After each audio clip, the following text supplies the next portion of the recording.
안녕하세요. 저는 박영채라고 합니다. 올해로 70을 맞았습니다. 제 인생을 돌이켜보면 별일이 다 있었죠. 가난한 시절을 버텨냈고 자식 하나 제대로 키우려고 온갖 고생을 다 했습니다. 하지만 70년을 살아오며 이런 일은 처음이었습니다. 제가 얼마나 순진했는지. 가족이란 이름만 믿고 며느리가 웃으면서 어머님이라고 부르면 그게 다 진심인 줄만 알았어요. 세상에 이런 일이 있을 줄 누가 알았겠습니까? 지금부터 들려드릴 이야기는 제게 일어난 실화입니다. 아직도 믿기지 않지만 분명히 제가 겪은 일이에요. 혹시 저와 비슷한 상황에 계신 분들이 있다면 제 이야기가 도움이 되길 바랍니다. 그날은 2024년 10월 둘째 주 월요일이었습니다. 아침부터 비가 억수로 내렸어요. 장마철도 아닌데 이상하다 싶었는데 지금 생각해보니 하늘도 무슨 일이 일어날 걸 알았나 봅니다. 아이고 고춧가루가 다 젖겠네. 저는 마당에 널어둔 고춧가루를 걷어들이느라 바빴습니다. 작년에 시골 언니가 보내준 고추로 만든 고춧가루인데 며느리 정미가 시어머니가 직접 만드신 고춧가루가 최고예요 라며 좋아했던 그 고춧가루였죠. 그때까지만 해도 정미는 제게 효녀였습니다. 결혼한 지 3년 한 번도 말대꾸한 적 없고 늘 공손하고 예의 바른 며느리였어요. 비가 더욱 세게 내리던 오후 이 시점 현관문을 두드리는 소리가 들렸습니다. 하지만 그냥 두드리는 게 아니라 쾅쾅쾅 거칠게 두드리는 소리였어요. 누구세요? 김도연 씨 어머님이죠. 좀 나와 보시죠. 문 너머로 들려오는 남자 목소리가 심상치 않았습니다. 거친 사투리의 협박조의 어투. 40년 넘게 이 동네에 살면서 이런 손님은 처음이었어요. 우리 동네는 조용한 주택가입니다. 옆집 오말순 씨네, 앞집 김철호 씨네, 다들 점잖은 분들만 사시거든요. 그런데 이런 목소리를 가진 사람이 우리 집을 찾다니. 문을 열자 50대쯤 되어 보이는 건장한 남자가 서 있었습니다. 키가 180cm는 좋게 넘어 보이고 검은 가죽 점퍼를 입었는데 금리가 번쩍이더라고요. 영화에서나 보던 그런 사람이 제 앞에 서 있는 거예요. 최병수라고 합니다. 명함을 내미는데 대성금융 대표 최병수라고 적혀 있었어요. 금융이라고 했지만 직감적으로 알 수 있었죠. 이 사람은 사채업자구나. 댁 며느리 이정미 씨 때문에 왔는데요. 그 순간 가슴이 철렁 내려앉았습니다. 정미가요? 정미가 무슨 일로? 빚이죠. 3천만 원. 이자 포함하면 4천만 원이 넘어갑니다. 머리가 하얘졌습니다. 4천만 원이라니. 우리 집 전세금이 3,500만 원인데 그것보다도 많은 돈이었어요. 그게 무슨 말씀이신지. 우리 며느리가 왜 돈을. 아직 모르시는군요. 할머니 세상엔 모르는 게 약이 될 때가 있어요. 하지만 이미 엎질러진 물이니까 말씀드리는 겁니다. 최병수라는 남자는 비닐봉지에서 서류 뭉치를 꺼냈습니다. 비에 젖지 않게 조심스럽게 싸온 걸 보니 이런 일에 익숙한 사람이란 걸 알 수 있었어요. 여기 보세요. 이정미 씨가 작년 12월부터 저희한테 빌린 돈입니다. 처음엔 500만 원이었는데 갚지 못해서 계속 늘어난 거죠. 서류를 들여다보니 정미의 도장과 서명이 선명했습니다. 그런데 보증인 란에 적힌 이름을 보고는 더욱 경악했어요. 김도현. 우리 아들이 보증을 섰다고요? 그렇습니다. 부부니까 당연하죠. 하지만 저는 알고 있었습니다. 도현이는 이런 일에 관여할 사람이 절대 아니었어요. 30년 넘게 키운 제 아들이 어떤 성격인지 모를 리 없잖아요. 그 아이는 어릴 때부터 조심스럽고 신중한 성격이었거든요. 죄송하지만 확인 좀 해봐야겠어요. 우리 아들한테 물어보고. 어머님 시간이 없어요. 최병수의 목소리가 더욱 차갑게 변했습니다. 내일까지 돈을 마련하지 못하면 법적 조치를 취할 수밖에 없습니다. 그리고 이 동네에서 소문이 나는 것도 각오하셔야 할 거고요. 법적 조치라니 소문이라니. 제 머릿속이 하얗게 변했어요. 그런데 그렇게 많은 돈을 우리가 어떻게. 그건 제가 알 바 아닙니다. 빌려간 건 이정미 씨고 보증선 건 김도현 씨니까요. 최병수가 떠난 후 저는 온몸이 떨렸습니다. 70년을 살면서 이런 두려움을 느껴본 적이 없었어요. 거실에 앉아서 계속 생각해봤지만 이해할 수가 없었습니다. 정미가 왜 그런 큰 돈을 빌렸을까? 도현이는 정말 보증을 섰을까? 아니면 서명을 위조당한 걸까? 비는 계속 내렸고 집안은 을씨년스러웠습니다. 정미는 오후 5시가 되어서야 쇼핑백 2개를 들고 돌아왔습니다. 평소와 다름없는 환한 미소를 지으며 말이에요. 어머님 다녀왔어요. 응. 아, 오늘 백화점에서 세일하길래 어머님 드실 건강식품도 샀어요. 이걸로 드시면 무릎도 좋아지실 거예요. 여전히 밝고 다정한 목소리였습니다. 하지만 이제 그 미소가 달리 보였어요. 정말 진심일까 아니면 뭔가 숨기고 있는 걸까? 정미야. 네, 어머님. 오늘 집에 손님이 왔었어. 누가요? 정미의 표정에 별다른 변화는 없었습니다. 하지만 뭔가 미묘하게 경직되는 기색이 있었어요. 최병수라는 사람이야.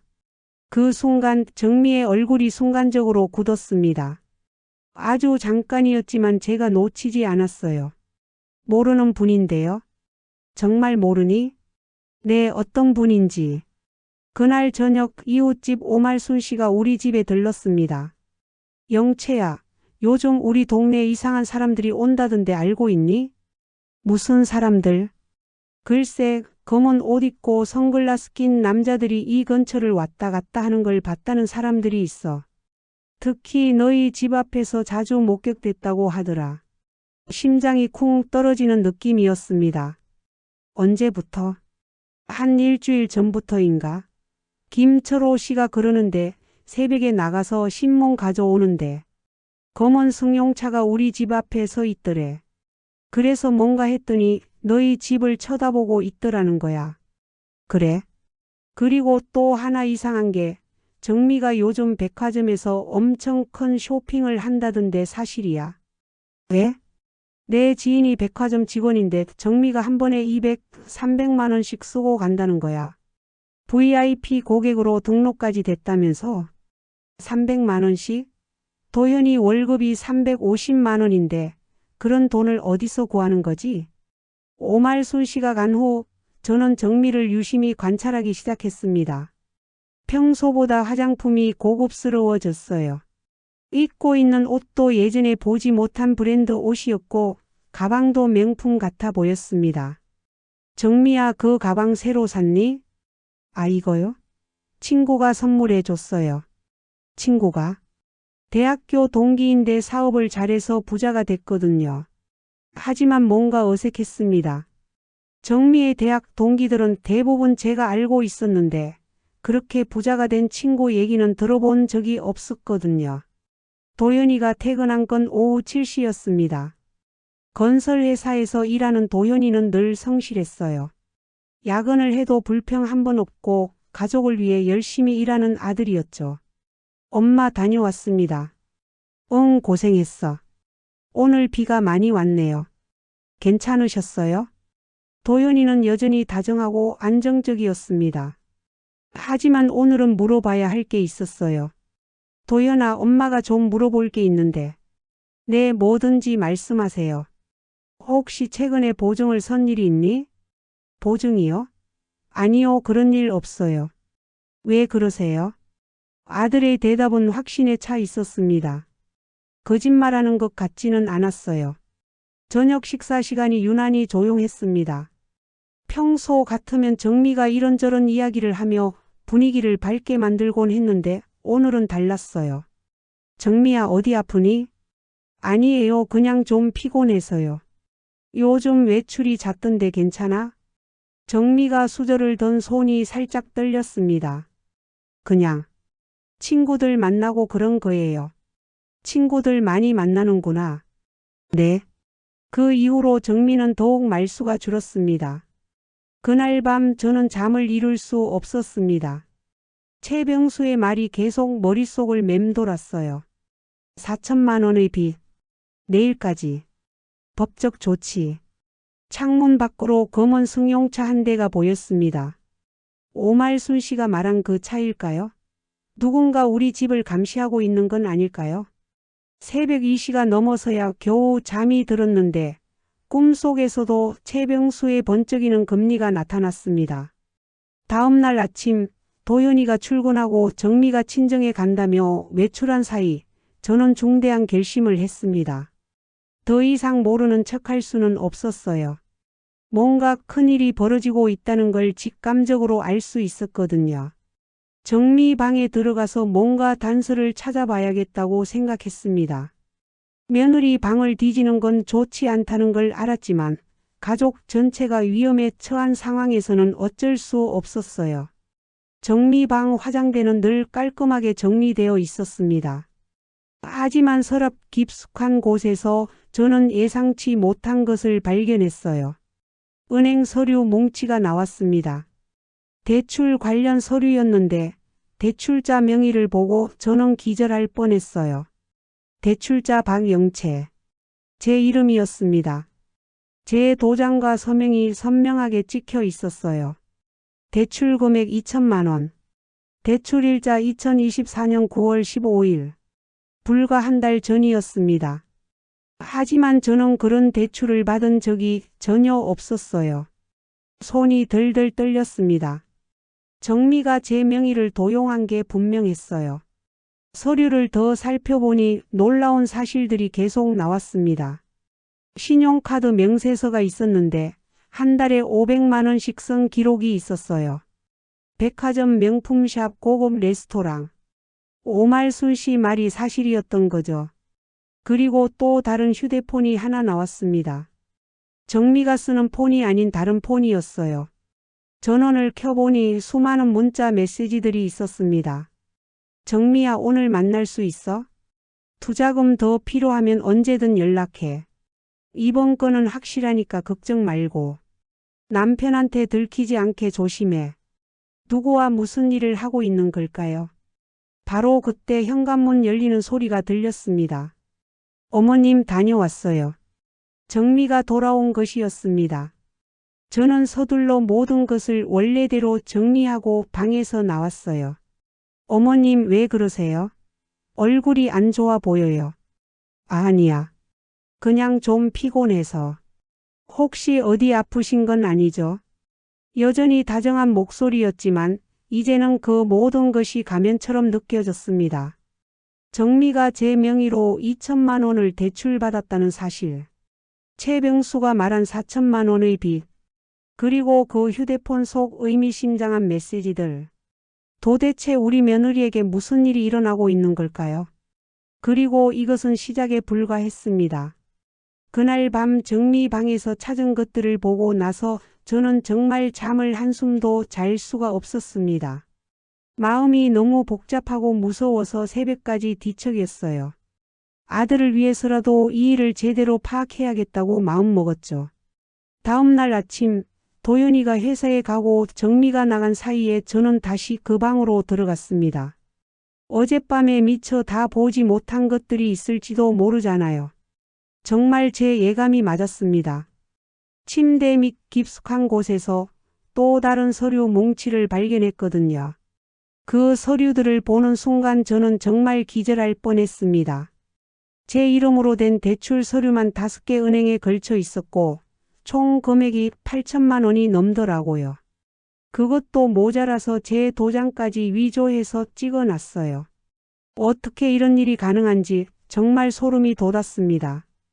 더 놀라운 건 숨겨둔 휴대폰이었어요. 그 안에 저장된 메시지들을 보니까 투자 파트너라는 사람들과 주고받은 내용들이 가득했어요. 코인 투자로 큰 돈을 벌 수 있다며 서로 정보를 공유하고 심지어 도연이 회사 내부 정보까지 언급하는 내용도 있었습니다.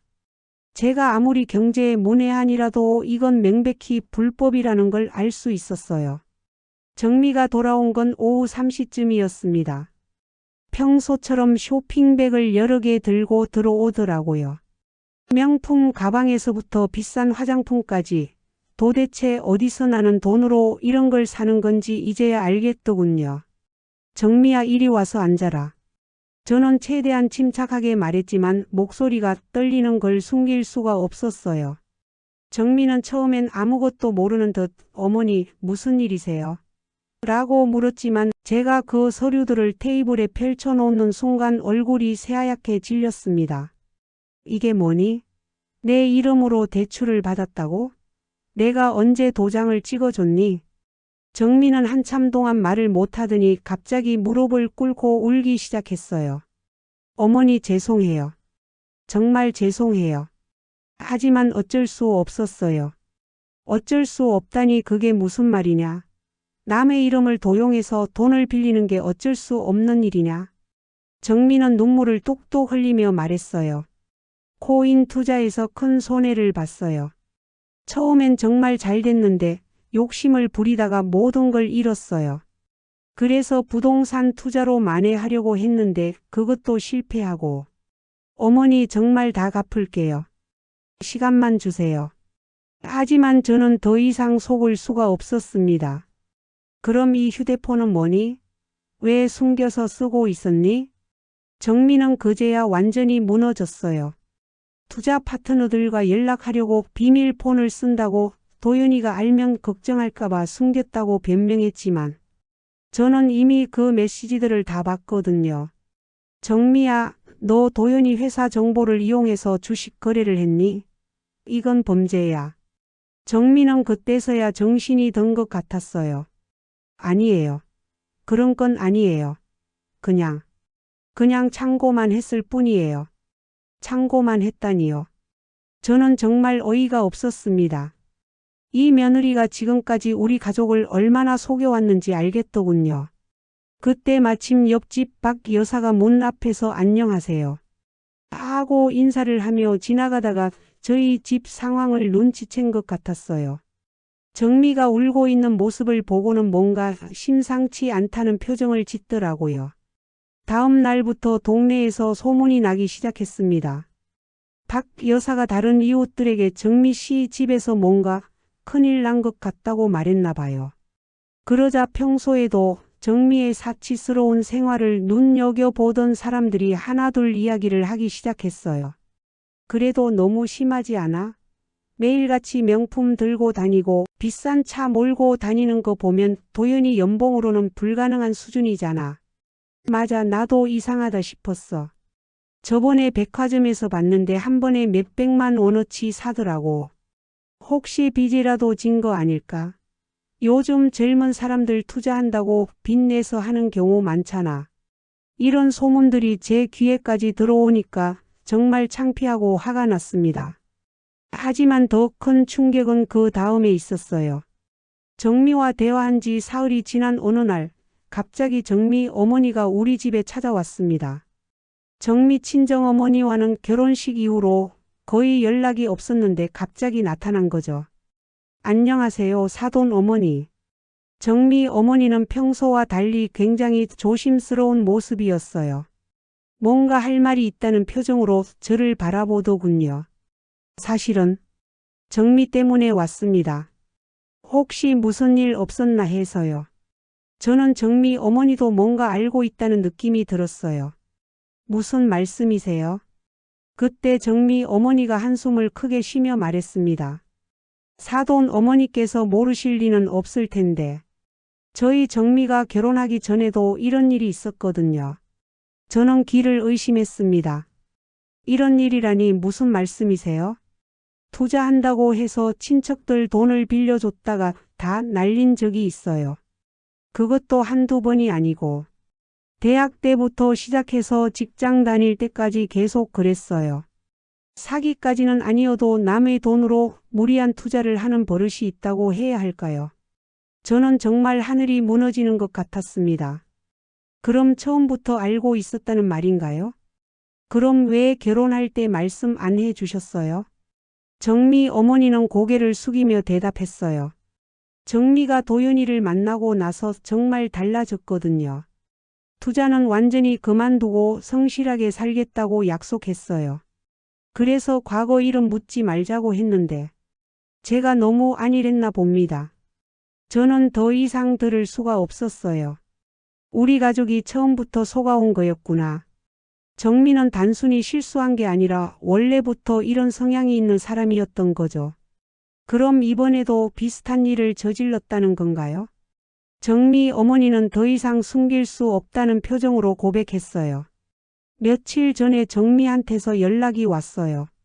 또 투자에서 손해를 봤으니까 돈을 빌려달라고. 그런데 이번에는 규모가 너무 커서 저희도 어쩔 수가 없었어요. 얼마나 큰 규모인지 물어보니 정미 어머니는 말을 못하더군요. 그냥 억 단위라고만 했어요. 억 단위라니 정말 어떻게 그런 큰 돈을 잃을 수가 있는 건지. 정미 어머니가 돌아간 후 저는 혼자 앉아서 생각에 잠겼습니다. 지금까지 발견한 것들을 정리해 보니 상황이 정말 심각했어요. 제 명의 대출만 8천만 원, 정미가 개인적으로 손해본 투자금이 억 단위, 거기에 도연이 회사 정보까지 이용했다니. 그런데 더 끔찍한 건 도연이가 아직 이런 사실을 전혀 모르고 있다는 거였어요. 매일 성실하게 회사에 나가서 열심히 일하는 우리 아들이 자기 아내 때문에 직장에서 쫓겨날 수도 있다는 생각을 하니 정말 견딜 수가 없었습니다. 그날 밤 도연이가 집에 돌아왔을 때 평소와 똑같이 어머니, 저 왔습니다 하며 인사하는 모습을 보니 가슴이 찢어질 것 같았어요. 이 순진한 아들에게 어떻게 이런 이야기를 해야 할까요? 정미는 제가 친정어머니와 이야기한 걸 눈치챈 건지 그날부터 저와 눈을 마주치려고 하지 않았어요. 식사 시간에도 고개를 숙이고 있고 평소에 하던 수다도 완전히 끊었어요. 며칠 후 저는 정미와 단둘이 이야기할 기회를 만들었습니다. 정미야, 내 어머니가 다녀갔다. 정미는 그 말을 듣자마자 얼굴이 하얗게 질렸어요. 어머니가 뭘 말씀하셨나요? 내가 결혼하기 전부터 이런 일들이 있었다고 하시더구나. 왜 진작 말하지 않았니? 정미는 한참 동안 말을 못하다가 눈물을 흘리며 대답했어요. 정말 다시는 안 할 거라고 생각했어요. 도연 오빠를 만나고 나서 정말 달라졌다고 생각했는데 제가 너무 약했나 봐요. 약한 게 문제가 아니야. 지금 상황이 얼마나 심각한지 알고 있니? 도연이가 회사에서 쫓겨날 수도 있어. 그제야 정미가 진짜 놀란 표정을 지었어요. 설마 그렇게까지. 오빠 회사 정보는 정말 조금만 참고한 거예요. 조금이든 많이든 상관없어. 내부 정보 이용해서 투자하는 건 범죄라고. 너 때문에 우리 도연이 인생이 망가질 수도 있다는 생각은 안 해봤니? 정미는 그때서야 사태의 심각성을 깨달은 것 같았어요. 무릎을 꿇고 비는 것도 모자라서 제 손을 붙잡고 울며 애원했어요. 어머니, 제발 도연 오빠한테는 말하지 마세요. 제가 다 해결할게요. 정말 방법을 찾아볼게요. 하지만 저는 더 이상 정미 말을 믿을 수가 없었어요. 어떻게 해결한다고? 지금까지 거짓말만 해놓고 또 믿으라고? 정미는 대답하지 못했어요. 아마 본인도 어떻게 해야 할지 모르는 것 같았거든요. 그날 밤 저는 정말 많은 생각을 했습니다. 도연이에게 사실을 말해야 할까? 아니면 조용히 해결할 방법을 찾아봐야 할까? 하지만 이미 상황은 제가 혼자 감당하기에는 너무 커져버렸어요. 더욱 걱정되는 건 정미가 아직도 뭔가 숨기고 있다는 느낌이 든다는 거였어요. 지금까지 발견한 것들만으로도 이미 충분히 심각한데 혹시 더 큰 문제가 있는 건 아닐까요? 며칠 후 도연이가 회사에서 돌아와서 어머니, 요즘 정미가 왜 이렇게 조용해요? 혹시 몸이 안 좋은 건 아닐까요? 라고 묻더군요. 정말 착한 우리 아들은 아직도 아내를 걱정하고 있었어요. 저는 그때 정말 마음이 아팠습니다. 이런 순수한 아들이 진실을 알게 되면 얼마나 큰 충격을 받을까. 하지만 언제까지 숨길 수는 없잖아요. 그런데 바로 그 다음 날 정말 예상치 못한 일이 벌어졌습니다. 도연이 회사 동료로부터 이상한 전화를 받은 거예요. 도연아, 너 아내분이 우리 회사 정보를 어떻게 알고 있니? 누군가가 너 아내 이름으로 우리 회사 신규 사업 관련해서 문의를 했다던데. 그 전화를 받은 도현이의 표정을 저는 평생 잊을 수 없을 것 같아요. 완전히 멍해져서 그게 무슨 말이에요? 라고 대묻더군요. 그제야 저는 알았습니다. 정미의 문제가 단순히 우리 집안의 경제적 피해로 끝날 일이 아니라는 걸. 도현이의 직장 생활, 나아가 그의 인생 전체를 망가뜨릴 수 있는 일이라는 걸 말이에요. 그날 밤 저는 결심했습니다. 더 이상 혼자 끌고 갈 수는 없다고. 도현이에게 모든 걸 말해야겠다고. 하지만 정미가 또 어떤 일을 저지를지 모르니까 좀 더 확실한 증거를 모아야겠다는 생각도 들었어요. 다음 날 새벽, 저는 정미가 새벽 운동을 나간 틈을 타서 다시 한번 그 휴대폰을 확인해 봤습니다. 이번엔 더 꼼꼼히 살펴보니까 정말 충격적인 내용들이 나왔어요. 우선 황금투자클럽이라는 단체방에 가입되어 있더군요. 그 안에서 사람들이 내부 정보를 공유하고 있었는데 정미도 적극적으로 참여하고 있었어요. 제가 본 메시지만으로도 정미가 도현이 회사의 신제품 출시 일정 합병 계획, 심지어 임원들의 개인적인 이야기까지 다 공유하고 있었습니다. 더 무서운 건 김 사장이라는 사람과의 개인 대화였어요. 이 사람이 정미에게 이번 달까지 2억 더 투자하면 원금의 3배는 보장한다고 유혹하고 있었거든요. 그런데 정미는 지금 시어머니가 의심하고 있어서 조심해야 한다면서도 남편 명의로 대출받는 방법을 알아보겠다고 답장을 보냈더라고요. 저는 정말 온몸에 소름이 돋았습니다. 이제는 도현이 명의까지 사용하려고 하다니. 이건 정말 가족 전체를 망가뜨리려는 계획이었어요. 그때 갑자기 현관문 소리가 들렸습니다. 정미가 운동에서 돌아온 거죠. 저는 급히 휴대폰을 원래 자리에 놓고 제 방으로 돌아왔어요. 아침 식사 시간, 도현이가 어머니, 오늘 회사에서 감사팀이 와요. 내부 정보 유출 관련해서 조사한다는데 좀 긴장돼요 라고 말했습니다. 저는 가슴이 철렁 내려앉았어요. 정미 때문에 벌써 도현이 회사에 문제가 생긴 건가 싶어서요. 정미는 그 말을 듣고 수저를 떨어뜨렸어요. 얼굴도 창백해지고 말이에요. 오빠 그게 무슨 조사예요? 글쎄 누군가가 우리 회사 내부 정보를 이용해서 주식 거래를 했다는 신고가 들어왔다는데 혹시 우리 가족 중에 누가 그런 거래를 했나 물어볼 수도 있대요. 정미는 더 이상 밥을 먹지 못하고 화장실로 뛰어가더군요. 저는 도현이에게 아무 걱정하지 마라. 우리 가족이 그런 일을 할 리 없잖니라고 말했지만 속으로는 정말 어떻게 해야 할지 몰라 당황했어요. 도현이가 회사에 간 후 저는 정미를 불러 앉혔습니다. 정미야 이제 정말 끝이다. 도현이 회사에서 조사한다잖니.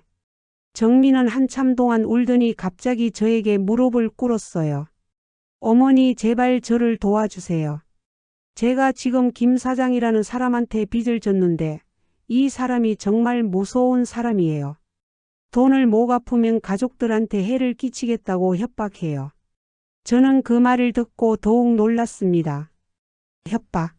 어떤 협박? 정미는 떨리는 목소리로 말했어요. 사진을 찍어뒀대요. 도현 오빠 출근하는 모습, 어머니 시장 가시는 모습. 돈을 안 갚으면 사고를 당할 수도 있다고. 이제는 정말 단순한 투자 실패가 아니라 우리 가족의 안전까지 위협받는 상황이 된 거였어요. 저는 더 이상 참을 수가 없었습니다. 정미야, 대체 그 김 사장이라는 사람이 누구니? 어디서 만났니? 정미는 한참 망설이다가 말했어요.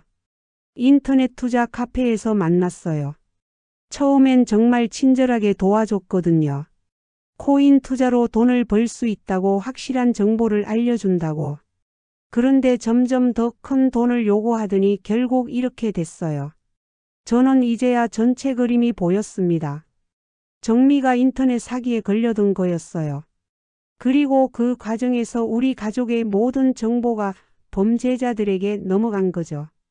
그럼 지금 얼마나 빚졌니? 총 3억 정도요. 3억이라니. 저는 정말 기절할 뻔했습니다. 도연이 연봉의 몇 년치에 해당하는 돈이었거든요. 그때 갑자기 집 전화벨이 울렸습니다. 정민은 그 소리를 듣자마자 온몸을 떨었어요. 어머니 받지 마세요. 김 사장일 거예요. 하지만 저는 전화를 받았습니다.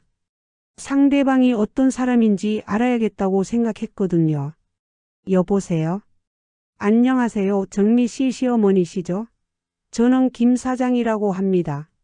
목소리가 정말 차갑고 위협적이었어요. 저는 최대한 침착하게 대답했습니다. 네, 그런데 무슨 일로 전화하셨나요? 정미 씨 빚 문제로 연락드렸습니다. 이번 주 안에 2억을 갚지 않으면 좀 곤란해질 것 같은데요. 도연 씨 직장에도 연락해야 할 것 같고. 저는 그 협박을 듣고 화가 치밀어 올랐습니다. 당신이 누군데 우리 가족을 협박해요? 경찰에 신고하겠어요. 경찰요? 어머니, 정미 씨가 자발적으로 투자한 거예요. 계약서도 다 있고요. 오히려 내부 정보를 이용한 불법 거래를 경찰이 알면 더 곤란해질 텐데요. 그 말을 듣고 저는 말문이 막혔어요. 정말로 정미가 불법적인 일에 연루되어 있다면 경찰에 신고하는 것도 쉽지 않겠더라고요. 전화를 끊은 후 저는 정미에게 물었습니다. 정미야, 계약서가 뭐니? 뭔가 서명한 게 있니? 정미는 고개를 끄덕였어요. 투자 계약서요. 수익금 배분 조건이 적혀 있는 그 계약서 어디 있니? 보자. 정미가 가져온 계약서를 보니 정말 교묘하게 만들어진 문서였어요. 겉으로는 정당한 투자처럼 보이지만 자세히 읽어보면 원금 손실에 대한 모든 책임이 투자자에게 있다고 되어 있었어요. 더 심각한 건 계약서 마지막 부분에 투자자는 관련 정보를 성실히 제공할 의무가 있다는 조항이 있었다는 거예요. 이건 명백히 내부 정보 제공을 요구하는 내용이었습니다. 정미야, 너 이 조항 때문에 도연이 회사 정보를 줬구나. 정미는 울면서 고백했어요. 처음엔 아무 생각 없이 오빠가 하는 말을 전했는데 그게 이렇게 될 줄 몰랐어요. 그날 오후 더 충격적인 일이 일어났습니다. 도연이가 회사에서 일찍 돌아온 거예요. 얼굴이 굉장히 어두웠어요. 어머니, 회사에서 저를 일시 정직시켰어요. 내부 정보 유출 의혹 때문에 조사받아야 한대요. 저는 정말 하늘이 무너지는 것 같았습니다. 결국 제일 걱정했던 일이 벌어진 거예요. 도연이는 계속 말했어요. 이상한 게 누군가 제 이름을 대며 회사 정보를 물어봤다는 신고가 여러 건 들어왔다는 거예요. 저는 전혀 모르는 일인데. 정미는 그 말을 듣고 방으로 뛰어들어가 버렸어요. 도연이는 이상하다는 표정으로 어머니, 정미가 왜 저러죠? 라고 물었어요. 저는 더 이상 숨길 수 없다고 생각했습니다. 도연아, 엄마가 너한테 할 말이 있다. 그때 갑자기 정미가 방에서 뛰어나오더니 안 돼요. 어머니 제발 하고 외쳤어요. 하지만 저는 이미 마음을 정했거든요. 도연아, 사실은. 그런데 바로 그 순간 또다시 전화벨이 울렸어요. 이번엔 도연이가 받았습니다. 네, 김도연입니다. 네? 증권거래위원회요? 지금 당장 출석하라고요? 도연이의 얼굴이 완전히 하얗게 질렸어요. 정민은 그 장면을 보고 쓰러질 듯이 벽에 기댔어요. 전화를 끊은 도연이가 저를 바라보며 말했어요. 어머니, 도대체 무슨 일이 벌어지고 있는 거예요? 저한테 숨기고 계신 게 있나요? 저는 그때 정말 모든 걸 말해야겠다고 결심했습니다. 하지만 정미가 갑자기 오빠 저 때문이에요. 모든 게 제 잘못이에요. 하고 울부짖으며 무릎을 꿇는 바람에 분위기가 완전히 달라졌어요. 도연이는 완전히 혼란스러운 표정이었어요. 정미야, 너 무슨 말을 하는 거니? 그때서야 정미가 모든 걸 털어놨습니다. 투자 실패, 빚, 내부 정보 유출, 협박까지 모든 걸 다 말했어요. 도연이는 그 이야기를 듣고 한참 동안 말을 못했습니다. 그러다가 갑자기 정미야, 그럼 지금까지 나를 이용한 거야? 라고 물었어요. 아니에요. 처음엔 정말 사랑해서 결혼했어요. 하지만 투자에 빠지면서 죄송해요. 정말 죄송해요. 도연이는 그 말을 듣고 고개를 숙였어요. 저는 우리 아들이 받을 충격이 얼마나 클지 생각하니 가슴이 찢어질 것 같았습니다. 그날 밤 저는 도연이와 단둘이 이야기했어요. 도연아, 너무 자책하지 마라. 엄마가 미리 알아챘어야 하는 건데. 어머니, 저 어떻게 해야 할까요?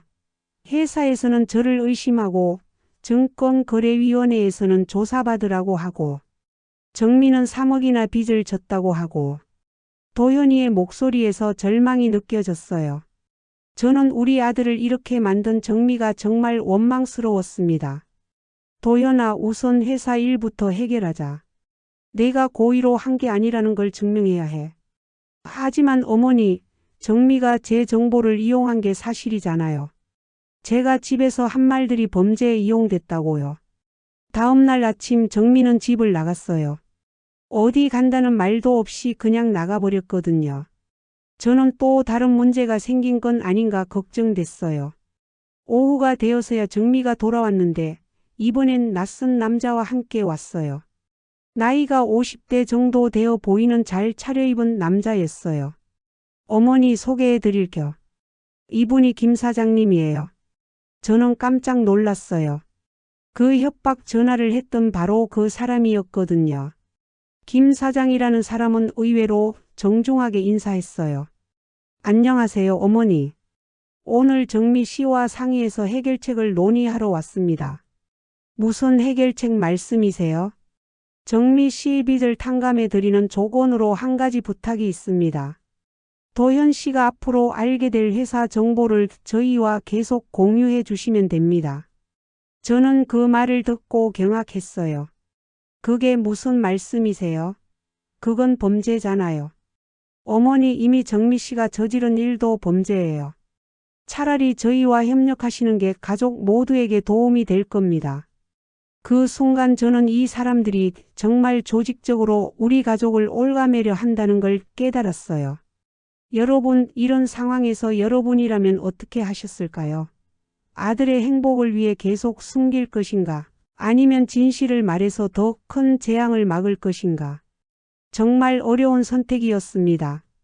하지만 제가 아직 모르는 더 큰 비밀이 있을 거라는 불안감이 계속 저를 괴롭혔어요. 정미의 그 감춰진 휴대폰에는 분명 더 많은 진실이 숨겨져 있을 거라는 확신이 들었거든요. 그리고 이 김 사장이라는 사람이 우리 가족을 완전히 파멸시키려는 더 큰 계획을 가지고 있을지도 모른다는 두려움이 밀려왔습니다. 김 사장이 우리 집에 찾아와서 도연이의 회사 정보를 계속 달라고 협박한 그날 밤, 저는 정말 한잠도 잘 수가 없었습니다. 정미는 그 사람이 돌아간 후 완전히 무너져서 방 안에서만 웅크리고 있었어요. 하지만 저는 이상한 느낌이 들었습니다. 정미가 뭔가 더 숨기고 있다는 직감이 들었거든요. 새벽 2시쯤 저는 화장실에 가려고 일어났는데 정미 방에서 작은 소리가 들렸어요. 귀를 기울여 보니 정미가 누군가와 전화 통화를 하고 있었습니다. 네, 알겠어요. 내일 꼭 만나요. 정말 급해요. 목소리가 다급하고 절망적이었어요. 그런데 이상한 건 김 사장과 통화하는 것 같지는 않았다는 거예요. 목소리 톤이 완전히 달랐거든요. 마치 누군가에게 애원하는 것 같았어요. 제발, 한 번만 더 기회를 주세요. 정말 마지막이에요. 통화를 마친 정민은 한동안 그 자리에 서서 한숨만 쉬고 있더라고요. 저는 들키지 않으려고 조심스럽게 방으로 돌아왔지만 뭔가 더 큰 일이 벌어질 것 같은 불안감이 엄습했습니다. 다음 날 아침이 되자 정민은 평소와는 완전히 다른 모습으로 나타났어요. 화장을 진하게 하고 평소에 입지 않던 짧은 치마에 몸에 딱 붙는 블라우스를 입었거든요. 목걸이와 귀걸이도 평소보다 화려했어요. 정미야, 어디 가니?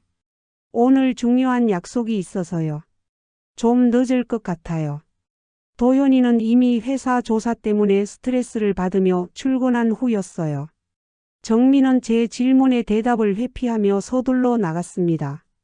저는 그 순간 직감했어요. 정미가 어젯밤 통화했던 사람을 만나러 간다는 것을, 그리고 그것이 단순한 만남이 아니라는 것을 말이에요. 저는 더 이상 추측만으로는 안 되겠다고 생각했어요. 생전 처음으로 정미를 따라가기로 결심했습니다. 정미가 나간 지 15분 후에 저도 서둘러 집을 나섰어요. 정미는 지하철 2호선을 탔고 저도 같은 차량 다른 칸에 탔어요. 심장이 쿵쾅거렸지만 진실을 알아야겠다는 마음이 더 컸습니다. 정미는 강남역에서 내렸고 저도 조심스럽게 따라 내렸어요. 정미가 도착한 곳은 강남 한복판의 고급 카페였어요. 로얄 라운지라는 간판이 붙어있는 평소 제가 가본 적 없는 비싼 곳이었어요. 그런데 정미를 기다리고 있던 사람을 보고 저는 정말 깜짝 놀랐습니다. 50대 초반으로 보이는 남자였는데 비싼 정장을 입고 있었고 손목에는 반짝이는 시계를 차고 있었어요. 머리는 깔끔하게 뒤로 넘겨져 있었고 뭔가 범상치 않은 분위기가 풍겼어요. 김 사장과는 완전히 다른 사람이었습니다. 두 사람이 만나는 모습을 보니 처음 만나는 사이가 아니라는 게 확실했어요. 정미는 그 남자를 보자마자 거의 매달리듯 인사했고 남자는 정미의 어깨를 가볍게 토닥이며 위로하는 것 같았습니다. 저는 멀리 떨어진 구석자리에 앉아서 두 사람을 관찰했어요. 정미가 무언가를 간절히 부탁하고 있었고 남자는 처음에는 고개를 젓다가 나중에는 고민하는 표정을 지었어요. 정미는 눈물까지 흘리며 애원하고 있었습니다. 그런데 놀랍게도 정미가 갑자기 그 남자의 손을 잡더니 자신의 가슴팍에 갖다 댔어요. 저는 그 광경을 보고 정말 충격을 받았습니다. 공공장소에서 어떻게 저런 행동을 할 수 있을까요? 우리 며느리가 정말 이런 사람이었나요? 남자는 처음에는 당황하는 것 같았지만 주위를 둘러본 후 정미의 손을 잡고 뭔가 속삭였어요. 정미는 고개를 끄덕이며 동의하는 것 같았습니다. 그러더니 두 사람이 일어나서 카페를 나왔어요. 저는 심장이 터질 것 같았지만 계속 따라갔습니다. 두 사람은 카페에서 걸어서 5분 거리에 있는 모텔로 향했어요. 골드 플레이스라는 이름의 러버 호텔이었는데 정미가 주변을 두리번거리며 조심스럽게 행동하는 모습을 보니 이런 일이 처음이 아닌 것 같았습니다. 모텔 입구에서 정미가 잠시 주저하는 것 같았어요. 하지만 남자가 정미의 허리를 감싸며 안으로 들어가자 정미도 따라 들어갔습니다. 저는 그 순간을 휴대폰으로 사진을 찍었어요. 손이 너무 떨려서 제대로 찍혔는지도 모르겠었지만요. 저는 근처 벤치에 앉아서 기다렸습니다. 기다리는 동안 정말 많은 생각이 들었어요. 우리 도연이는 이 사실을 알까? 정미가 정말 돈 때문에 이런 일까지 하는 걸까? 아니면 진짜 바람을 피우는 걸까? 1시간 정도 지났을 때 저는 더 충격적인 광경을 목격했습니다. 또 다른 젊은 여자가 같은 모텔로 들어가는 것을 봤어요. 그 여자도 정미와 비슷한 나이대로 보였고 화려한 옷차림이었습니다. 그리고 놀랍게도 그 여자와 함께 들어간 남자는 아까 정미와 함께 있던 그 남자와 비슷한 분위기의 중년 남성이었어요. 저는 그때 깨달았습니다. 이곳이 그런 일들이 자주 일어나는 곳이라는 것을, 그리고 정미가 연루된 일이 단순한 불륜이 아닐 수도 있다는 것을 말이에요. 2시간 정도 지나서 정미가 혼자 나왔어요. 얼굴이 상기되어 있었고 머리도 약간 흐트러져 있었습니다. 그런데 정미가 모텔에서 나오면서 뭔가를 받는 것을 봤어요. 봉투 같은 것이었는데 아마 돈인 것 같았습니다. 정미는 근처 편의점 화장실에서 옷매무새를 정리하고 화장을 고친 후에 지하철역으로 향했어요. 저는 정미보다 다른 길로 돌아서 먼저 집에 도착했습니다. 집에 돌아와서 저는 더 자세히 살펴보기로 했어요. 정미가 숨겨둔 그 휴대폰을 다시 한번 확인해 보니 오늘 만난 남자의 연락처가 저장되어 있었습니다. 박 실장이라는 이름으로 저장되어 있었고 주고받은 메시지들을 보니 이런 만남이 여러 번 있었다는 걸 알 수 있었어요. 이번 주에 3번 가능해? 금액은 전번과 같고 조건도 동일해. 새로운 친구도 소개해 줄 수 있어. 관심 있으면 연락해. 저는 이 메시지들을 보고 정말 어지러웠어요. 정미가 단순히 돈을 빌리기 위해 그런 짓을 한 게 아니라 아예 그런 일을 업으로 하고 있었던 걸까요? 더 충격적인 건 다른 연락처들이었어요.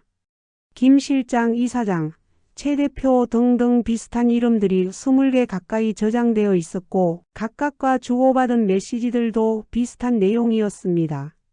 정미가 여러 명의 남자들과 이런 관계를 맺고 있었던 거예요. 그 중에서도 가장 충격적이었던 건 황 회장이라는 사람과의 대화였어요. 정미야, 이번엔 특별한 부탁이 있어. 남편 회사 정보 좀 더 자세히 알려줄 수 있어? 그런 건 좀 위험할 것 같은데요. 걱정하지 마. 돈은 2배로 줄게. 그리고 내 빚 문제도 내가 해결해 줄 수 있어. 이 대화를 보고 저는 모든 퍼즐이 맞춰지는 느낌이었어요. 정미가 단순히 투자 실패로 빚을 진 것도 아니고 단순히 돈을 빌리기 위해 몸을 판 것도 아니었습니다. 처음부터 조직적으로 계획된 일이었던 거예요. 도현이의 회사 정보를 빼내기 위해 접근한 것일 수도 있었습니다. 정미가 돌아온 건 오후 4시쯤이었어요.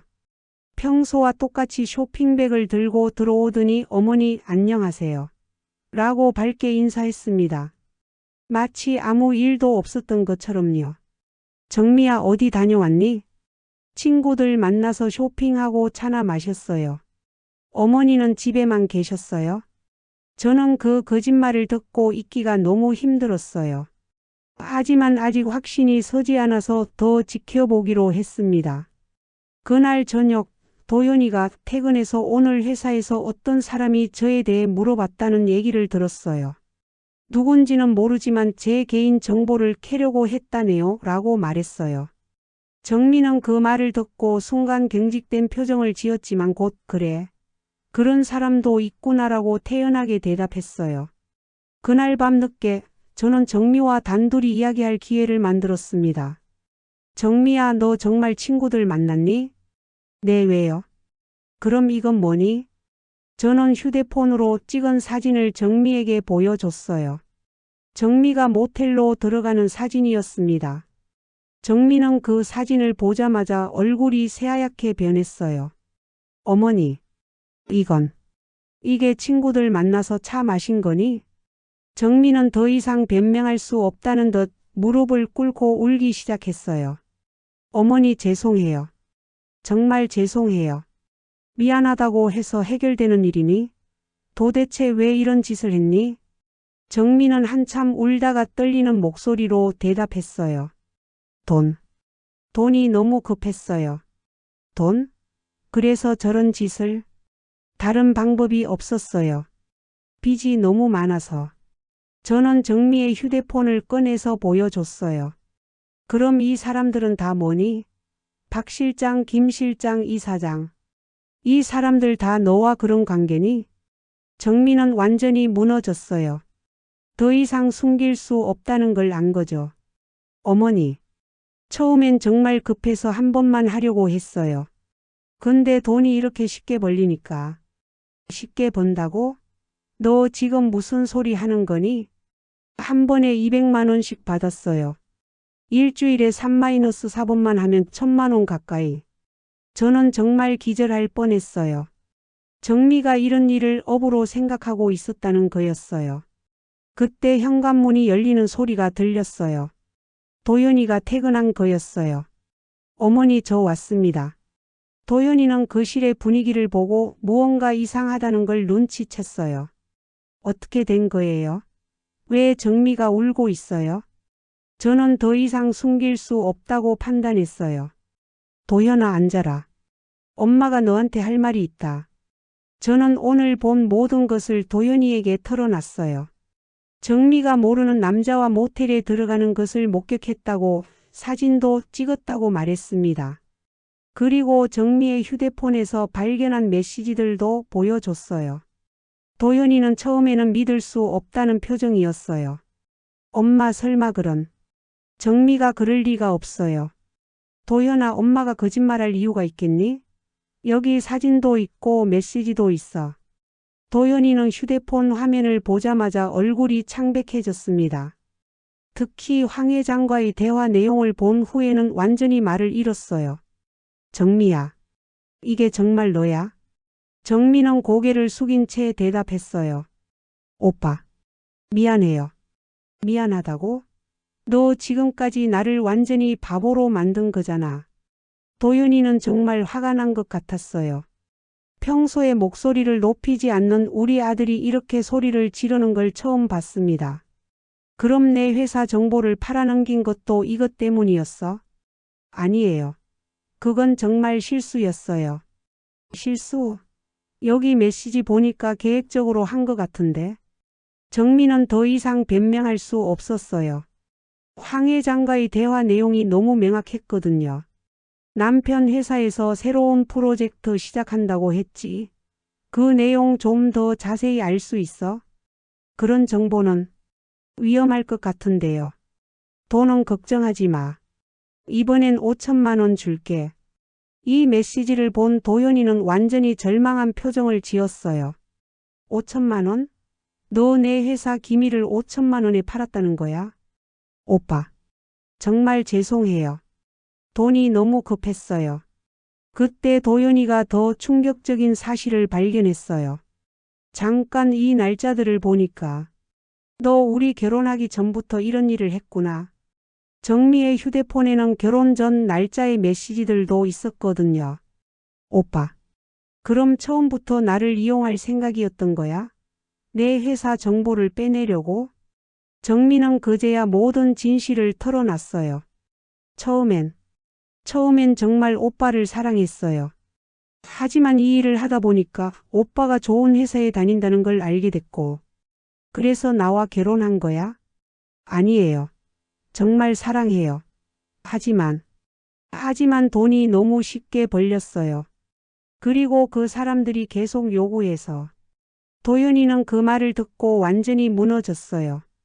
자신이 사랑했던 아내가 처음부터 자신을 이용할 목적으로 접근했다는 사실에 충격을 받은 거죠. 정미야, 그럼 너와 함께한 모든 시간이 다 거짓말이었어? 아니에요. 오빠와 함께 있을 때는 정말 행복했어요. 하지만 동시에 다른 남자들과도 잤잖아. 정민은 대답하지 못했어요. 사실이었으니까요. 그때 갑자기 정미가 충격적인 말을 했어요. 오빠, 사실 아기가 생겼어요. 저와 도연이는 그 말을 듣고 완전히 멈췄어요. 이 상황에서 임신이라니요. 뭐라고? 임신했어요. 2개월 정도 됐어요. 도연이는 잠시 복잡한 표정을 지었어요. 화나고 실망스럽지만 그래도 자신의 아이라고 생각하니 마음이 복잡한 것 같았습니다. 하지만 곧 무서운 가능성을 깨달은 모양이었어요. 정미야, 그 아이가 정말 내 아이야? 정미는 그 질문을 받고 얼굴이 더욱 창백해졌어요. 오빠, 대답해. 그 아이 아버지가 나야 다른 사람이야? 정미는 한참 동안 대답하지 못하다가 결국 고백했어요. 잘 모르겠어요. 그 순간 저와 도윤이는 정말 천둥을 맞은 것 같았어요. 임신 시기와 정미의 다른 남자들과의 관계를 생각해보니 그 아이의 아버지가 누구인지 확실하지 않다는 뜻이었거든요. 이게 말이 돼? 도연이는 그 자리에 주저앉았어요. 아내의 체계적인 배신, 거액의 빚, 회사 기밀 유출, 그리고 아버지가 불분명한 아이까지. 이런 일이 한꺼번에 닥치니 정말 감당할 수 없었을 거예요. 정미야, 그럼 아버지 후보가 몇 명이나 되는 거야? 오빠, 그런 말 하지 마요. 말하지 말라고? 내가 지금 무엇을 알아야 하는지 모르겠어? 혹시 5명? 10명? 정미는 울면서 대답했어요. 그때 만난 사람이 3명 정도 있었어요. 저는 정말 어지러웠어요. 우리 도연이가 이런 충격을 받다니. 그런데 더 충격적인 일이 벌어졌어요. 갑자기 집 전화가 울렸거든요. 여보세요? 정미 씨 댁이죠? 저는 황 회장입니다. 저는 그 이름을 들고 소름이 돋았어요.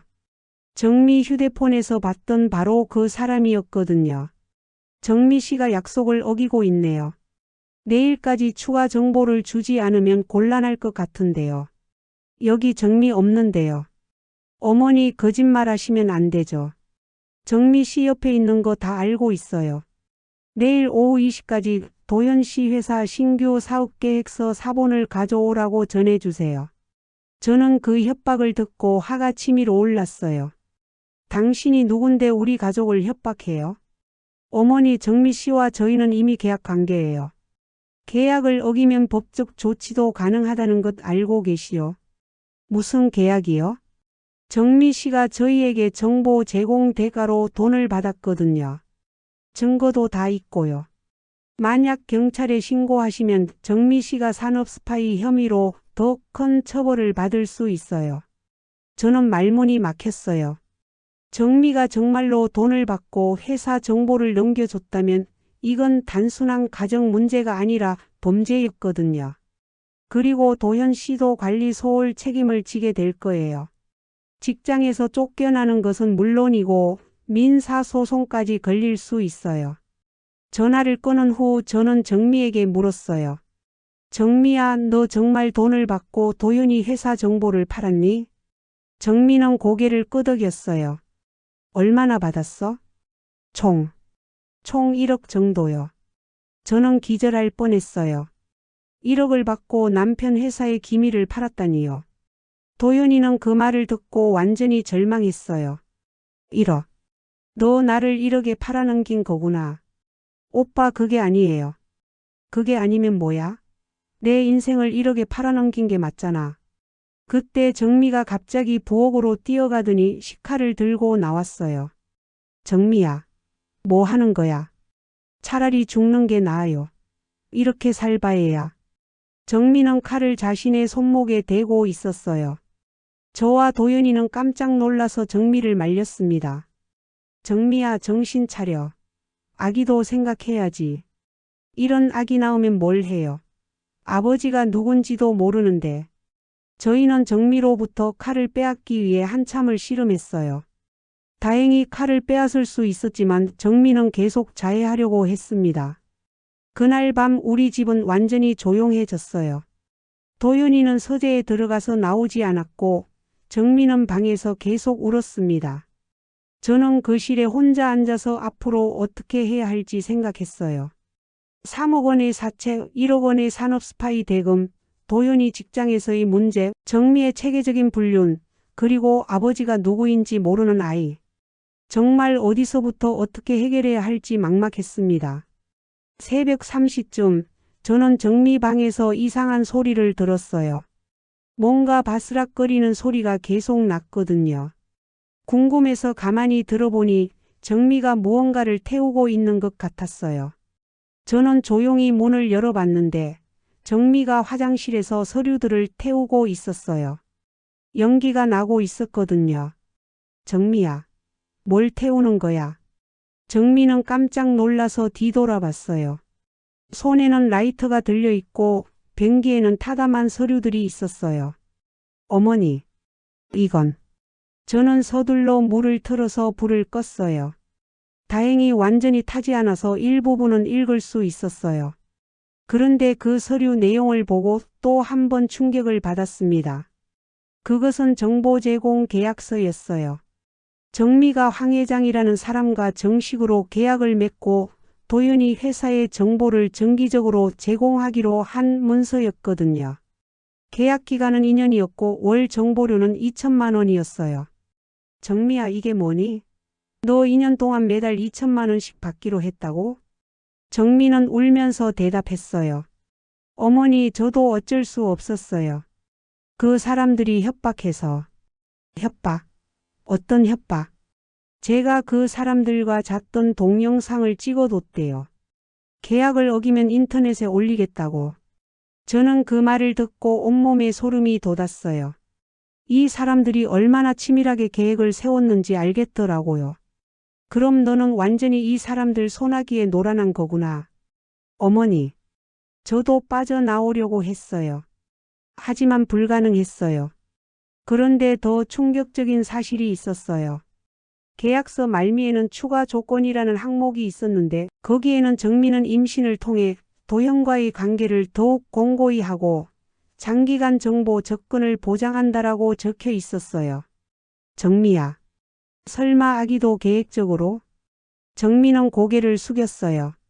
그 사람들이 임신하라고 했어요. 그래야 오빠가 저를 못 버린다고. 저는 정말 기절할 뻔했어요. 정미의 임신까지도 이 모든 계획의 일부였다는 뜻이었거든요. 그럼 아기 아버지는? 정말 모르겠어요. 그때 오빠와도 있었고 그 사람들과도. 다음 날 아침 더 큰 시련이 우리를 기다리고 있었어요. 도현이 회사에 출근하려고 하는데 현관 앞에 검은 정장을 입은 남자들이 서 있었거든요. 김도현 씨죠? 저희는 검찰청에서 나왔습니다. 산업기밀 유출 사건과 관련해서 동행해 주셔야겠습니다. 도현이는 얼굴이 하얗게 질렸어요. 저는 아무것도 모르는데요. 일단 조사받으셔야 합니다. 부인분도 함께 와주시기 바랍니다. 정민은 그 말을 듣자마자 다리가 풀려서 주저앉았어요. 결국 현실이 된 거였어요. 저는 그 순간 모든 것을 결심했습니다. 더 이상 이 상황을 방치할 수는 없다고. 설사 우리 가족이 큰 피해를 입더라도 진실을 밝혀야겠다고 생각했어요. 저도 함께 가겠습니다. 어머니는 참고인 자격으로 나중에 조사받으시면 됩니다. 도현이와 정미가 검찰청으로 끌려간 후 저는 혼자 집에 남았어요. 그런데 몇 시간 후에 또 다른 방문객이 왔어요. 바로 황 회장이라는 사람이었습니다. 안녕하세요, 어머니. 황 회장입니다. 50대 후반으로 보이는 남자였는데 고급 양복을 입고 있었어요. 겉으로는 정중해 보였지만 눈빛이 차가웠어요. 당신이 우리 가족을 이렇게 만든 사람이군요. 어머니 오해가 있으신 것 같네요. 저희는 정미 씨와 합법적인 계약을 맺었을 뿐입니다. 합법적이라고요? 남의 아내를 유혹해서 회사 기밀을 빼내는 게 합법적이라고요? 황 회장은 미소를 지으며 말했어요. 어머니, 정미 씨가 자발적으로 하신 일입니다. 저희는 그저 기회를 제공했을 뿐이죠. 당신들이 동영상으로 협박했잖아요.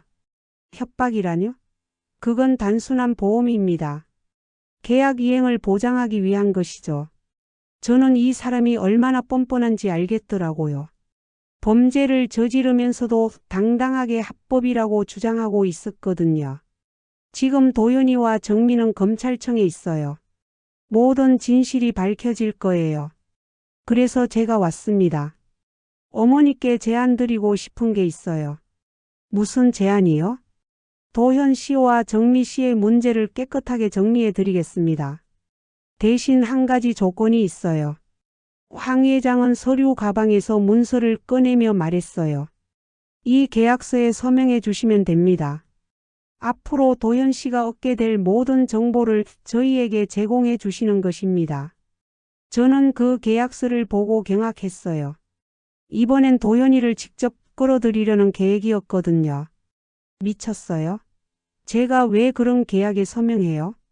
어머니, 지금 도현 씨는 산업 스파이 혐의로 조사받고 있어요. 유죄 판결받으면 최소 5년 이상 감옥에 가게 됩니다. 정미 씨도 마찬가지고요. 그건 정미가 잘못한 거잖아요. 하지만 도현 씨도 관리 소홀 책임을 면할 수 없어요. 회사에서도 이미 징계 절차에 들어갔고 민사소송도 준비하고 있다고 들었습니다. 황 회장의 말이 맞았어요. 도현이가 비록 직접적으로 정보를 유출하지 않았더라도 관리 소홀로 인한 책임은 피할 수 없었거든요. 하지만 어머니께서 저희와 협력해 주신다면 모든 문제를 해결해 드릴 수 있어요. 도현 씨의 혐의도 무혐의로 만들어 드리고 회사에서의 문제도 정리해 드릴 겸. 어떻게 그런 게 가능해요? 저희에게는 그런 힘이 있습니다. 검찰청에도 도현 씨 회사에도 저희 사람들이 있어요. 저는 그제야 이 사람들이 얼마나 거대한 조직인지 깨달았어요. 단순한 사기꾼들이 아니라 체계적으로 산업 스파이 활동을 하는 조직이었던 거죠. 생각해 보세요. 도현 씨의 인생을 구할 수 있는 유일한 방법입니다. 황 회장은 그렇게 말하고 명함을 남기고 갔어요. 저는 그 명함을 보니 H&B 컨설팅 대표이사 황진수라고 되어 있었어요.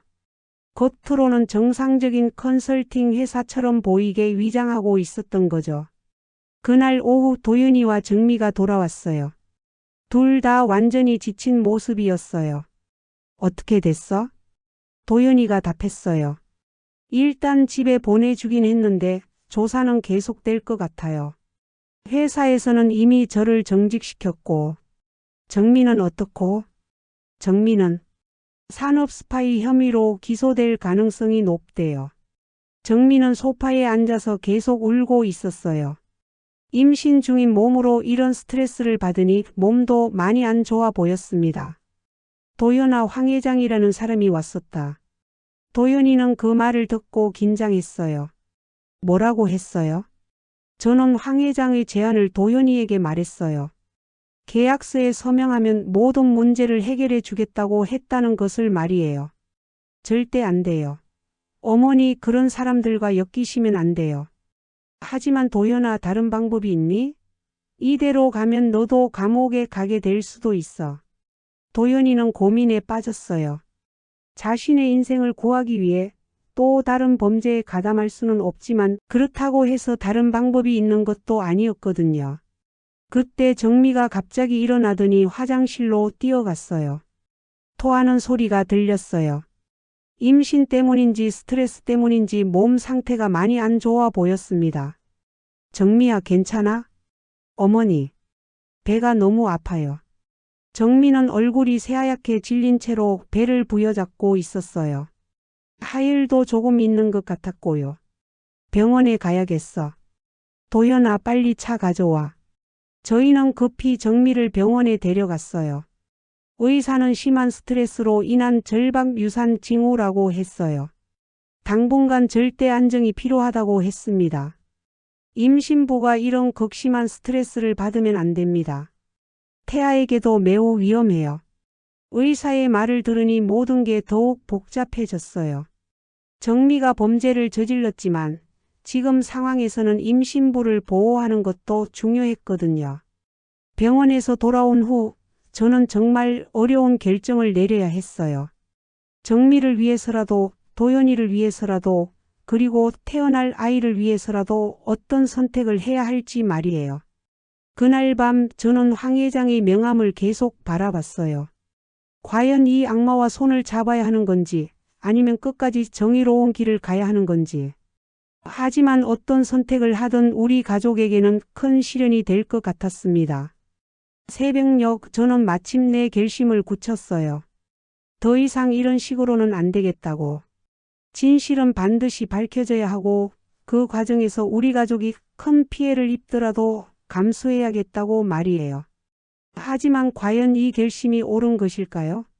그리고 정미는 정말로 모든 진실을 털어놓은 것일까요? 아직도 우리가 모르는 더 큰 비밀이 숨겨져 있는 건 아닐까요? 70년 인생을 살며 이런 날이 올 줄 몰랐습니다. 제가 이렇게 큰 결단을 내려야 할 줄은 정말 꿈에도 생각하지 못했어요. 하지만 때로는 사랑하는 가족을 지키기 위해서라도 냉정한 판단을 내려야 할 때가 있다는 걸 그때 깨달았습니다.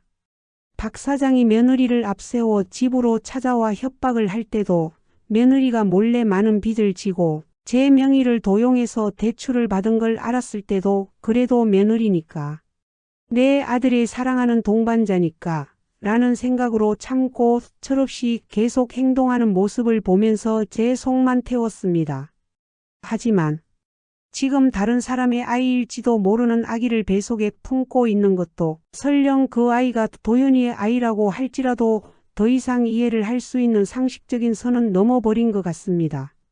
처음에는 며느리도 당한 거라고 생각했지만 양파처럼 까면 갈수록 나오는 내용들을 보면 당한 게 아니라고 생각할 수밖에 없었습니다. 결정적으로 제가 확신을 갖게 되는 계기가 생겼습니다. 새벽 5시 저는 더 이상 망설일 수 없다고 생각했어요. 황 회장의 명함을 손에 쥐고 한참을 고민했지만 결국 그 명함을 찢어버렸습니다. 악마와 손잡고 우리 가족의 미래를 더 망칠 수는 없었거든요. 대신 저는 다른 선택을 했어요. 정미 휴대폰에 저장되어 있던 모든 증거들을 정리해서 검찰청에 직접 제출하기로 한 거였어요. 설사 우리 가족이 더 큰 고통을 받더라도 진실은 밝혀져야 한다고 생각했습니다. 아침 7시 도연이가 일어나자마자 저는 제 결심을 말했어요. 도연아, 엄마가 결정했다. 더 이상 이런 식으로는 안 되겠어. 어머니, 무슨 말씀이세요? 정미와 그 사람들의 모든 증거를 검찰에 제출할 거야. 그리고 정미는 이 집에서 나가라고 할 거고. 도연이는 깜짝 놀랐어요. 어머니, 그러면 저도 더 큰 처벌을 받을 수 있어요. 그래도 이게 맞는 길이야. 더 이상 거짓말 속에서 살 수는 없어.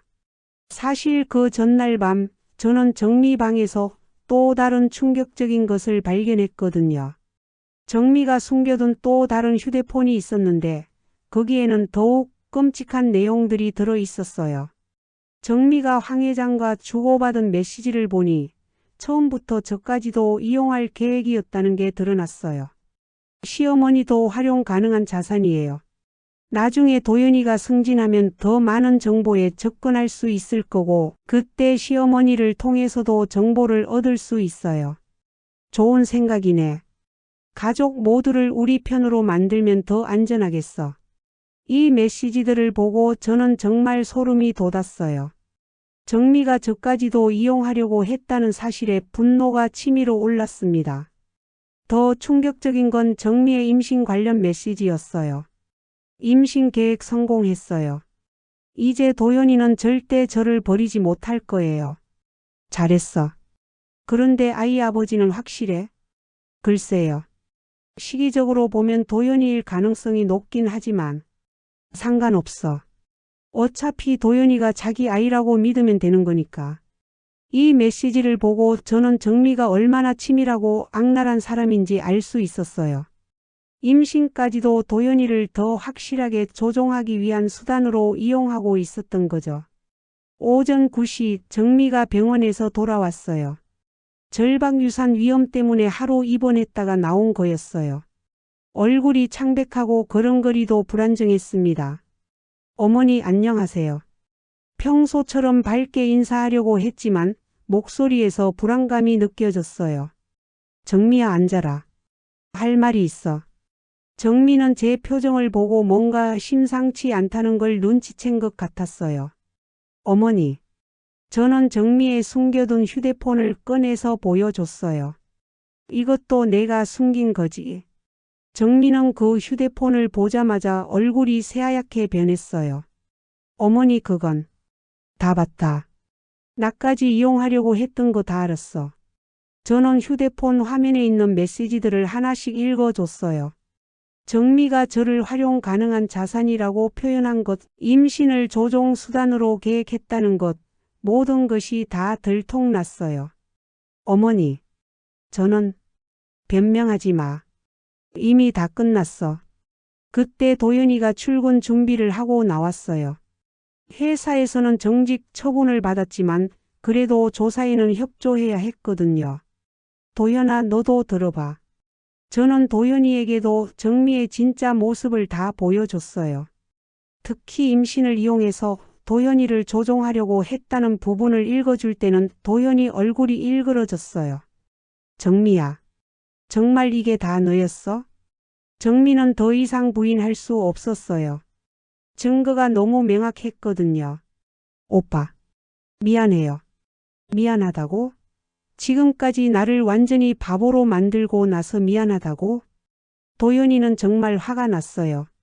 평소에 온순한 성격이었는데 이때만큼은 달랐어요. 너 때문에 내 인생이 완전히 망가졌어. 회사에서 쫓겨나고 범죄자 취급받고. 오빠, 저도 어쩔 수 없었어요. 어쩔 수 없었다고? 그럼 처음부터 나한테 접근한 것도 어쩔 수 없었던 거야? 정민은 대답하지 못했어요. 모든 게 다 계획적이었다는 걸 부인할 수 없었거든요. 도연아, 이제 결정해야 해. 제가 말했어요. 이 여자와 계속 살 거니 아니면 깨끗이 정리할 거니? 도연이는 한참 동안 고민했어요. 비록 정미가 모든 걸 배신했지만 그래도 아이를 임신하고 있었거든요. 하지만 결국 도연이도 결단을 내렸어요. 정미야, 우리 이혼해. 그 말을 들은 정미는 무릎을 꿇고 울기 시작했어요. 오빠, 안 돼요. 아기 생각해봐요. 그 아기가 정말 내 아이인지도 확실하지 않잖아. DNA 검사해봐요. 제발. 하지만 도연이 마음은 이미 굳어져 있었어요. 설사 내 아이라고 해도 소용없어. 나는 더 이상 너를 믿을 수 없어. 정민은 계속 울면서 매달렸지만 도연이는 돌아서 버렸어요. 그때 저도 정미에게 최후 통첩을 했습니다. 정미야, 오늘 밤까지 짐을 싸서 나가라.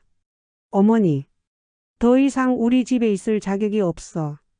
70년 살면서 너만큼 악랄한 사람은 처음 봤다. 정민은 제게 무릎을 꿇고 빌었어요. 어머니, 제발 한 번만 용서해 주세요. 정말 회개하고 새 사람이 될게요. 용서? 나까지 이용하려고 했던 내가 용서를 바라? 저는 정미의 애원을 단호하게 거절했어요. 때로는 무조건적인 용서가 독이 될 수 있다는 걸 깨달았거든요. 내가 진짜 회개하려면 혼자서 내 죄를 치르면서 반성해야 해. 우리 가족에게 더 이상 기생하지 말고. 정민은 그날 오후 내내 짐을 쌌어요. 가져온 옷가지들과 개인 물품들을 정리하면서 계속 울었지만 저는 마음을 돌리지 않았습니다. 저녁 7시쯤 정미가 큰 여행 가방을 끌고 현관으로 나왔어요. 어머니, 정말 마지막으로 한 번만 나가. 저는 냉정하게 말했어요. 다시는 이 집 근처에도 얼씬거리지 마. 정민은 결국 울면서 집을 나갔어요. 임신한 몸으로 큰 가방을 끌고 가는 모습이 처량해 보이긴 했지만 저는 마음을 굳게 먹었습니다. 정미가 나간 후 집안이 조용해졌어요. 도윤이는 서재에 들어가서 나오지 않았고 저는 거실에서 혼자 앉아 있었어요. 사실 마음이 편하지만은 않았어요. 아무래도 임신한 여자를 내쫓았다는 죄책감이 있었거든요. 하지만 더 큰 피해를 막기 위해서는 어쩔 수 없는 선택이었다고 생각했어요. 다음 날 저는 정미의 모든 증거 자료를 가지고 검찰청을 찾아갔습니다. 담당 검사에게 정미의 체계적인 산업 스파이 활동과 황 회장 일당의 조직적 범행을 상세하게 신고했어요. 어머님께서 제공해 주신 자료가 매우 중요한 증거가 될 것 같습니다. 특히 이 계약서와 메시지 내용들은 결정적이네요. 검사는 정미의 숨겨둔 휴대폰과 계약서들을 보면서 말했어요. 이 사건의 규모가 생각보다 훨씬 큰 것 같습니다. 황 회장이라는 사람뿐만 아니라 배우 조직까지 수사해야겠네요. 일주일 후 황 회장을 포함한 산업 스파이 조직이 대규모로 검거되었다는 뉴스가 나왔어요. 정미가 제공한 정보 덕분에 수년간 활동해온 이들의 범행이 모두 드러난 거였어요. 정미는 주범으로 구속되었고 도연이는 피해자 겸 참고인 자격으로 무혐의 처리되었습니다. 회사에서도 도연이의 결백이 증명되면서 정직 처분이 해제되었어요. 하지만 기쁨도 잠깐이었어요. 2주 후에 충격적인 소식이 들려왔거든요. 정미가 구치소에서 유산했다는 소식이었어요. 극도의 스트레스와 죄책감 때문에 결국 아이를 잃게 된 거였어요. 설사 그 아이의 아버지가 누구든 상관없이 생명을 잃었다는 사실 자체가 안타까웠습니다. 도연이는 그 소식을 듣고 한동안 말을 잃었어요. 아무리 정미를 미워한다고 해도 자신의 아이일 가능성도 있었던 생명이 사라진 거니까요. 어머니, 제가 너무 냉정했던 걸까요? 도연아, 내 잘못이 아니야. 정미가 자초한 일이고. 하지만 저도 마음 한편으로는 씁쓸했어요. 설사 정미가 잘못을 저질렀다고 해도 결국 한 생명이 사라진 거였으니까요. 정민은 결국 산업스파이 혐의로 5년형을 선고받았어요. 임신 중이었다가 유산한 것을 참작해서 형량이 다소 줄어들긴 했지만 그래도 중형이었어요. 재판 과정에서 정미의 진짜 과거도 모두 드러났어요. 정미는 대학 시절부터 이미 이런 일에 발을 담그고 있었고 도연이와 만난 것도 처음부터 타겟팅된 만남이었다는 게 밝혀진 거였어요. 피고인 정미는 3년 전부터 체계적으로 산업기밀 유출에 가담해 왔으며 특히 결혼을 이용한 장기간의 계획적 범행은 매우 재질이 나쁩니다. 판사의 선고문을 들으면서 저는 정미라는 사람을 정말 잘못 봤다는 걸 깨달았어요. 하지만 우리에게는 더 큰 문제가 남아 있었어요. 바로 정미가 만들어 놓은 3억 원의 빚이었어요. 사채업자들은 정미가 감옥에 갔다고 해서 빚이 없어지는 건 아니라고 했어요. 연대 보증을 선 도연이가 모든 빚을 갚아야 한다는 거였죠. 도연아, 이제 어떻게 할 거니? 어머니, 제가 책임지고 갚겠어요. 몇 년이 걸리더라도. 도연이는 의연하게 말했어요. 그동안 많이 성장한 것 같았어요. 하지만 3억 원이 만만한 돈이 아니야. 집을 팔면 될 것 같아요. 그리고 앞으로 절약해서 살면서 조금씩 갚아나가고요. 저는 도연이의 말에 고개를 끄덕였어요. 집을 파는 건 아쉽지만 빚을 갚기 위해서는 어쩔 수 없었어요. 다행히 우리 집값이 많이 올라서 3억 5천만 원에 팔 수 있었어요. 사채를 다 갚고도 5천만 원 정도가 남았죠. 저와 도연이는 작은 전세집으로 이사했어요. 예전보다 훨씬 좁고 불편했지만 마음은 오히려 편했어요. 더 이상 거짓말과 속임수에 시달리지 않아도 되었거든요. 처음에는 둘 다 많이 힘들었어요. 급격한 환경 변화에 적응하는 것도 쉽지 않았고 정미 사건의 후유증도 컸거든요. 도연이는 밤마다 악몽에 시달렸어요. 정미에 대한 배신감과 분노 그리고 죄책감이 복잡하게 얽혀 있는 것 같았어요. 어머니, 제가 사람 보는 눈이 없었나 봐요. 도연아, 그 사람이 워낙 교묘했던 거야. 내 잘못이 아니야. 저는 도연이를 위로하면서도 우리 모자가 이 시련을 함께 이겨나가야 한다고 생각했어요. 우리 이제 둘이서만 살아가야 하는데 서로 의지하고 살자. 네, 어머니. 앞으로는 제가 더 잘할게요. 몇 달이 지나면서 우리는 서로에게 더 가까워졌어요. 예전에는 정미 때문에 대화할 시간도 많지 않았는데 이제는 매일 저녁 함께 앉아서 하루 있었던 일들을 나누었어요. 도연이는 회사에서 더 열심히 일했어요. 정미 사건으로 인해 오히려 더 책임감 있게 일하게 된 것 같았어요. 동료들도 도연이의 결백이 증명되면서 다시 신뢰하게 되었고요. 어머니, 이번 달 성과금 나왔어요. 그래? 얼마나? 300만 원이에요. 이제 조금씩 새 집 마련을 위한 돈을 모을 수 있을 것 같아요. 저도 집에서 할 수 있는 일을 찾아서 용돈벌이를 했어요. 동네 아주머니들과 함께 반찬 가게 일을 도와주거나 아이들 옷을 수선해 주는 일을 했어요. 어머니, 일하시느라 힘드시죠? 아니야, 집에서 혼자 있는 것보다 이게 낫다. 실제로 바쁘게 지내다 보니 잡념도 덜 들고 보람도 느낄 수 있었어요.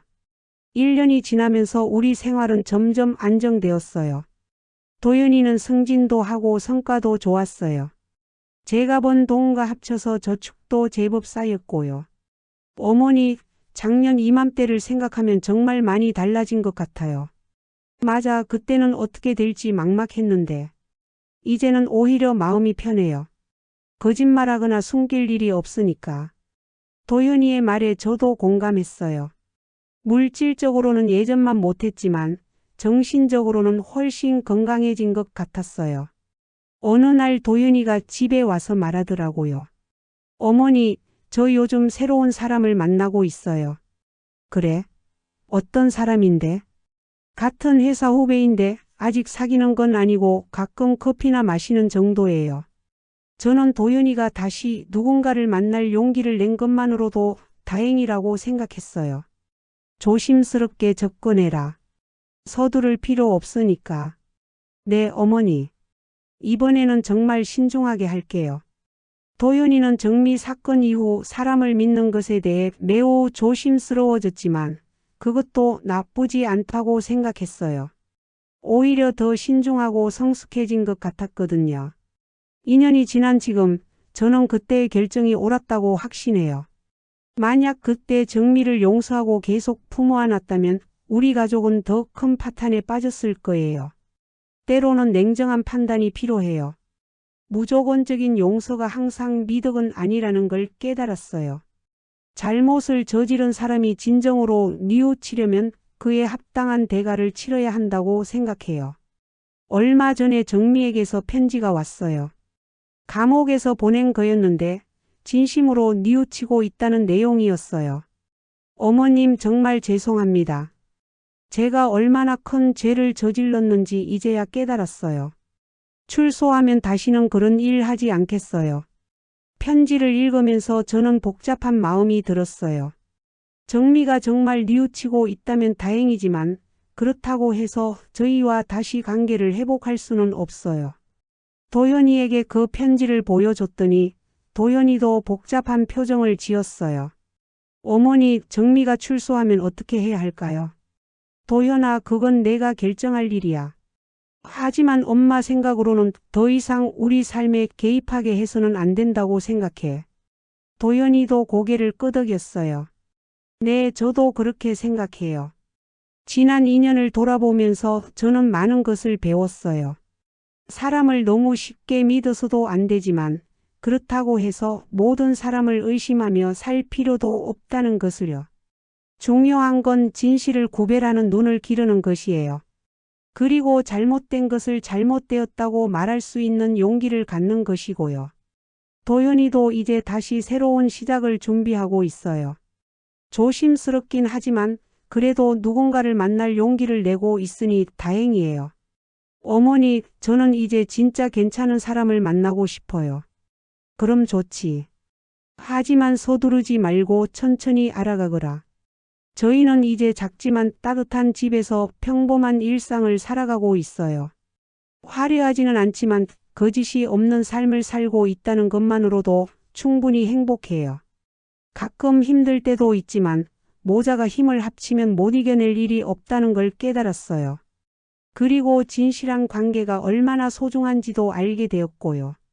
제 긴 이야기를 들어주셔서 정말 고맙습니다. 혹시 비슷한 상황에 처하신 분들이 있다면 용기를 내시길 바라요. 때로는 어려운 결정을 내려야 하지만 그것이 가족과 자신을 지키는 길일 수 있어요. 진실은 반드시 밝혀지고 정의는 결국 승리한다고 믿어요.